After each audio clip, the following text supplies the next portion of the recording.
मंच पर आसी मेरे समाज के मेरे बड़े भाई, समस्त बड़े भाई, मेरी बहनें और यहाँ जोधपुरिया में उपस्थित मेरे समाज के मेरे भाई बहनों, आज तीसरा मर्तबा है जब मुझे यहाँ आने का मौका मिला है।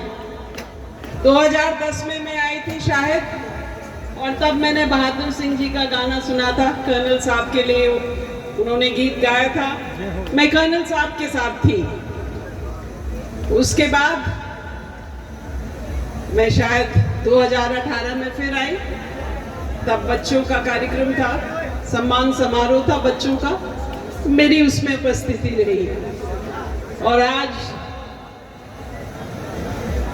6 साल बाद फिर मुझे यहाँ आने का मौका मिला है। मैं धन्यवाद देती हूँ देवनारायण भगवान को कि उन्होंने अपनी इस बेटी को मौका दिया। मैं धन्यवाद देती हूँ मंदिर कमेटी को जिन्होंने मुझे याद किया। भाइयों, 2010 और आज 2024 बहुत लंबा समय गुजर गया, पर बहुत सारी चीजें बदल गई, पर कुछ चीजें बिल्कुल नहीं बदली। और उनमें से है यहां तक पहुंचने का रास्ता। आप सबको दिक्कत हुई होगी, प्रभु की कृपा है, प्रभु का दिन है, हम सब बहुत श्रद्धा से आस्था से आते हैं। पर मैं अपना संबोधन इस सत्य से शुरू करना चाहती हूँ कि हमें इसमें सुधार लाना पड़ेगा। मैंने नहीं देखा किसी और कौम में, किसी और देवता के यहाँ इतनी दिक्कतें आना जितने हमारे यहाँ हमको भगवान देवनारायण के यहाँ पहुँचने में, जोधपुरिया पहुँचने में होती है। क्यों? क्या प्रशासन हमारी तरफ ध्यान नहीं देता? क्या हमारी आवाज में वो दम नहीं रहा कि हम मूल सुविधाएं अपने लिए मांगे? कुछ तो कारण है, कोई तो बात है, या हमारा ध्यान उन चीजों पर जाता नहीं? इस सवाल को मैं आपके समक्ष छोड़ रही हूं, और हम सब प्रण लें कि हम कैसे मंदिर समिति का सहयोग कर सकते हैं कि अगले साल हमें ये दिक्कतें ना दिखें, महसूस हो जो इस साल हुई। इनकी जिम्मेदारी और हमारी जिम्मेदारी, ये सबकी जिम्मेदारी है।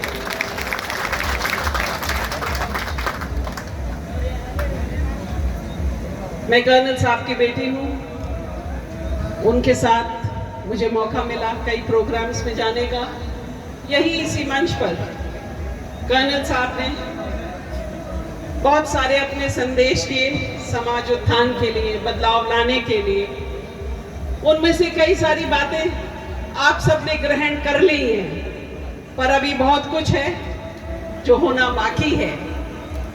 मैं आपके सामने खड़ी हूँ, आपने मेरा परिचय दिया, मैं कर्नल साहब की बेटी हूँ। मेरा एक परिचय शायद ये भी हो आपने कि मैं आयकर विभाग में प्रधान महानिदेशक हूँ दिल्ली में।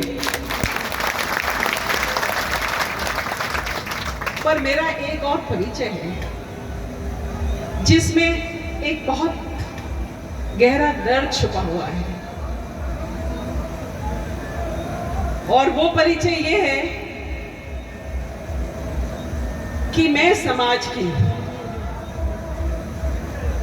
राजस्थान की पहली महिला अधिकारी जिसने यूपीएससी क्लियर किया, और मेरे बाद एक और, मेरे बाद सिर्फ एक और 1988 में मैंने क्लियर किया, 2001 में अर्चना गुर्जर ने क्लियर किया, जो आज एक बहुत इंपॉर्टेंट पोस्ट पर है, जयपुर में ही अकाउंटेंट जनरल है। मैं क्यों कह रही हूँ कि ये दर्द की बात है, ये भयानक दर्द की बात है, बहुत पीड़ा की बात है, बहुत चिंता की बात है इस समाज के लिए। जो इतने 35 वर्षों में सिर्फ एक और महिला अधिकारी पैदा कर पाया, और आपको 35 बरस और लगेंगे अगर कल अगली साल किसी का सिलेक्शन यूपीएससी में, आईएएस, आईपीएस में राजस्थान के गुर्जर लड़के या लड़की का हो जाएगा, तो उसको 35 साल लगेंगे इस पोस्ट पे पहुंचने के लिए जहां मैं हूं।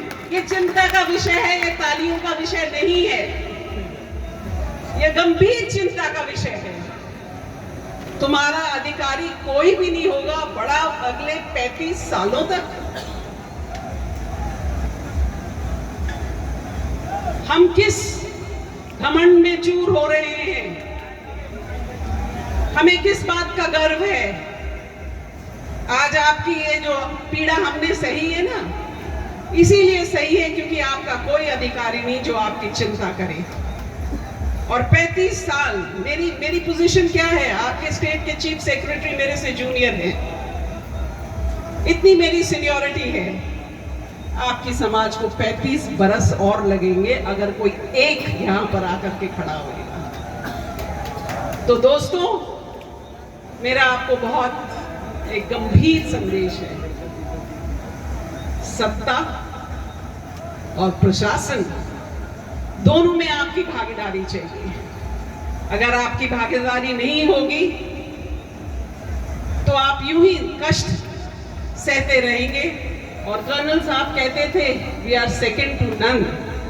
वाकई में we are not second to none, पर हमारे अंदर जो कैपेबिलिटीज हैं, जो एम्बिशन है, और जो माँ बाप के अंदर शक्ति है कि वो वेट करे, अपने बच्चों को एजुकेट करे, धैर्य रखे, उनको इम्तिहान लिखने का मौका दे, अपनी बेटियों को आगे बढ़ाए, उनको कंपटीशन में पार्टिसिपेट करने का मौका दे।